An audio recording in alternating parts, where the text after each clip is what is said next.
Olá pessoal, só lembrando vocês que esse é o último vídeo da previsão climática e amanhã nós teremos o último vídeo da previsão de meteorologia, previsão do tempo voltadas ao setor elétrico, devido à baixa adesão que nós tivemos lá no Apoia-se e também a utilização do nosso tempo em outros projetos, né? A gente decidiu aí dar uma parada nos vídeos. E pode ser que no futuro a gente retorne e nós vamos parar e analisar com calma o que vamos fazer, ok? Então, prognóstico climático, né, para o próximo trimestre, o que a gente observa nos modelos de clima para a expectativa de chuva para o próximo trimestre.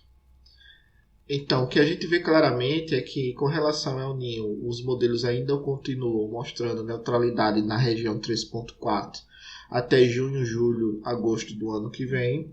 Então, isso indica que todo esse período chuvoso, né, que já se iniciou agora em outubro e deve ir até março do ano que vem aproximadamente, ele deve manter a neutralidade na região 3.4 do Ninho e a gente não deve ter nem El Ninho nem Laninha para esse agora período chuvoso atual 2019-2020.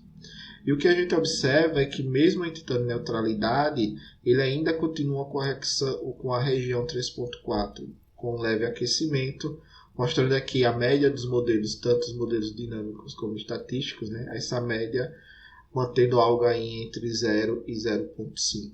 Então a neutralidade a gente considera entre 0.5 e menos 0.5 e a média está neutro, mas com um ligeiro aquecimento. Depois o que a gente observa claramente é que a asas aqui ela tende a ficar, né, alto subtropical do Atlântico Sul, ela deve ficar posicionada mais ao sul da sua posição normal, e isso deve impedir o avanço dos ciclones e a entrada aqui e a desfavorecer, na verdade, a formação de canais de umidade, zona de convergência, tanto a ZACO, né, que são de convergência de umidade, como a ZACA, né, zona de convergência do Atlântico Sul ou da América do Sul, dependendo da região do país.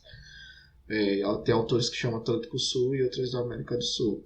E a ASPC, né, ASPS, que é a Alta Subtropical do Pacífico Sul, ela deve ficar também com uma posição aqui levemente mais ao sul, mais próximo da região normal, que geralmente pode ocorrer, né? A posição normal esperada para os próximos trimestres. Isso indica que essa posição da asas, que a gente deve ter chuva no país, mas a gente pode não ter a formação de tantos canais de umidade na zona de convergência. Então, aquela formação típica aqui que a gente espera da forma de um canal de umidade que interliga aqui o sul da Amazônia, a região sudeste, pode não ocorrer. E é isso que a precipitação aí, a média, né, a precipitação acumulada para o próximo trimestre do modelo CFS-V2, ele está mostrando claramente.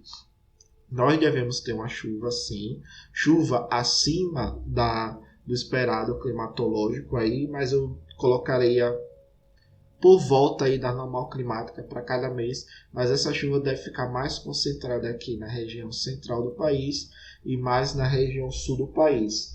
E antes, né, há duas apresentações atrás mais ou menos, a gente via que essa alta pressão ela estava mais forte e interagia bem aqui em cima do continente.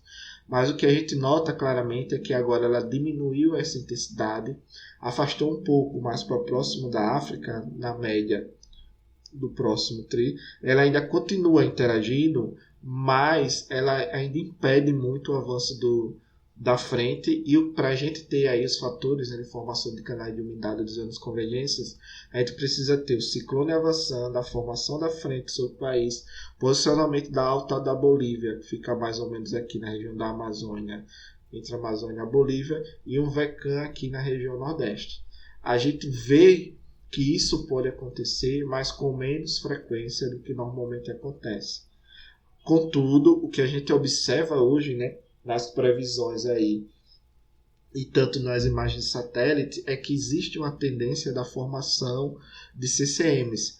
O detalhe é que a previsão ela não vai mostrar bem esse sinal, porque o CCM, o complexo convectivo de média escala, que geralmente se forma ali na região sul, ele é um sistema que ele tem uma duração média de 6 horas. Então, dentro da própria previsão, você pode ter um indício, um sinal, mas não significa que ela vai mostrar essa intensidade da chuva legal.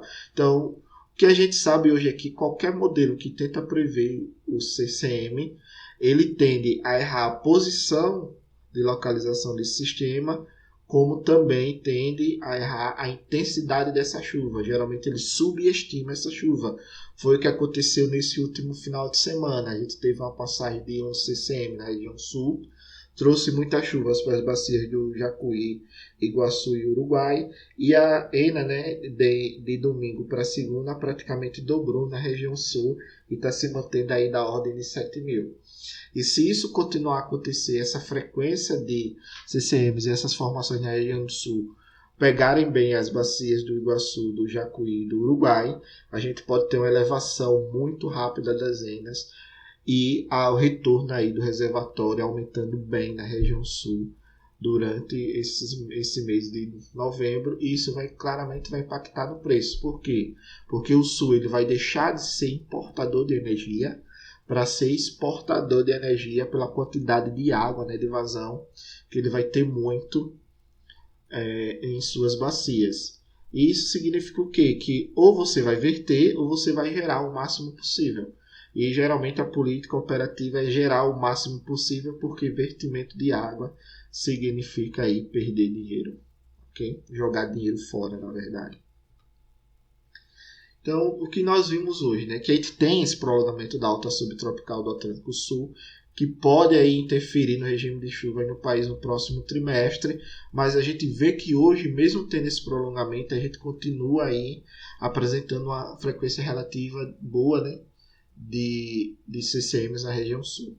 O déficit de água do sol deve afetar a formação de chuvas no mês de novembro, principalmente na região sudeste, mas a região sul você pode ter uma recuperação mais rápida, porque lá a maioria das bacias é de solo rochoso, né? Então você acaba aumentando muito aí o armazenamento de água rapidamente e, em consequência, favorecendo esse aumento superficial e uma vazão aumentar muito rápido.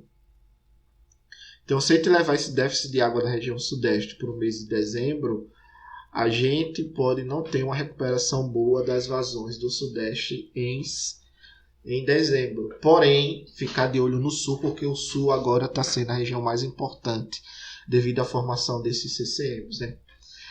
E aqui eu botei até um aviso para vocês, atenção à região sul, que começou a apresentar a formação dos complexos convectivos de mesescala, os famosos CCMs, com a frequência rápida. A gente já teve aí, final de semana a gente já teve ontem a formação de outro que ficou mais ao sul do Rio Grande do Sul.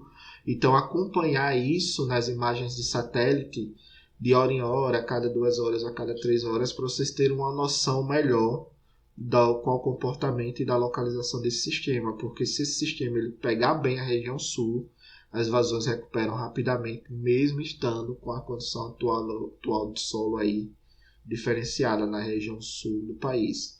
E outro destaque é que se ele se posicionar um pouco ainda na região da incremental Itaipu, aí a gente pode ter também recuperação boa nas regiões incremental Itaipu e Paranapanema. Então, uma explicação rápida para vocês verem o posicionamento, né? Os CCMs ele tem 3 posicionamentos típicos. O primeiro é aqui entre o Uruguai e o centro-sul do Rio Grande do Sul. Foi o que aconteceu ontem, a gente teve uma chuva aqui bastante significativa. O segundo, ele se forma aqui entre o Paraguai, o Rio Grande do Sul e Santa Catarina, mais ou menos nessa região. Ele começa com a nuvem pequena, vai evoluindo até se tornar uma nuvem grande, e aqui, quando se forma nessa região, ele pega bem a região do Iguaçu, que é aqui no sul do Paraná, a região da bacia do Uruguai, que é praticamente Santa Catarina e parte aqui do norte do Rio Grande do Sul, e a bacia do Jacuí, que fica aqui na região central do Rio Grande do Sul. Quando você tem essa formação aqui, geralmente essas 3 bacias do sul são afetadas.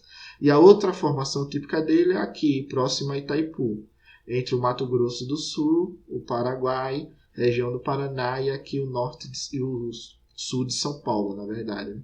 Então, quando ele se forma aqui, a gente tem a formação e as chuvas bem definidas na região de Itaipu e na região aí incremental Itaipu e a bacia do Paranapanema, ok? Essas são as 3 posições típicas que a gente tem que ficar de olho.